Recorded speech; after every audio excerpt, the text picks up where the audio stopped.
எனக்கு போதுமானதாக கிடையாது. சுஅஃபாலி கஸீருன் ஜாது தாஅதி கலீல், நிறைய பாவங்கள் தான் செய்திருக்கிறேன், அல்லாஹ்வை வழிபட்டது குறைவாக இருக்கிறது. தொடர்ந்தும் அந்த கவிதையை படிப்பார்கள்.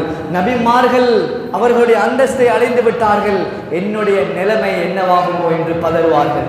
இதை கேட்ட ரசூல் ஸல்லல்லாஹு அலைஹி வஸல்லம் அவர்கள் சொன்னார்கள், ஃபஅம்மா அன்த யா அபா பக்கர் அவ்வல் மன் யதுகுலுல் ஜன்னத மின் உம்மத்தி அபூபக்கர். அபூபக்கரே, நீங்கள் கவலைப்பட வேண்டாம், என்னுடைய உம்மத்தில் முதலாவது நீங்கள் தான் சுவர்க்கத்துக்கு போவீர்கள் என்பதாக சொன்னார்கள். கண்ணியமான பெரியார்களே, சகோதரர்களே, அடுத்த விடயம்தான், மூன்றாவது விடயம்தான் ஈமான் என்பது.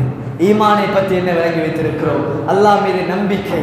கண்ணியமானவர்களே, அல்லாஹ் குர்ஆனில் பேசுகிறான், நம்பிக்கை உள்ள மக்கள், ஈமான் உள்ள மக்கள் எப்படி இருப்பார்கள், அவர்களுடைய அடையாளம் எப்படி இருக்கும்?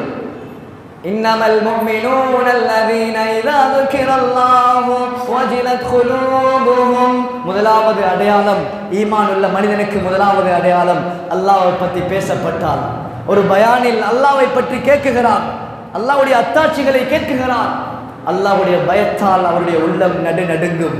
இரண்டாவது அடையாளம், وَإِذَا تُلِيَتْ عَلَيْهِمْ آيَاتُهُ زَادَتْهُمْ إِيمَانًا.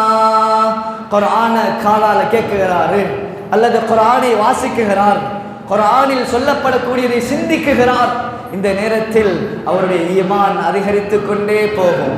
மூன்றாவது அடையாளம் கண்ணியமானவர்களே, وَعَلَى رَبِّهِمْ يَتَوَكَّلُونَ. அல்லாஹ் மீது நம்பிக்கை வைத்தவராக இருப்பார். அனைத்து நபிமார்களுக்கும் ஈமானுடைய சோதனை வந்தது.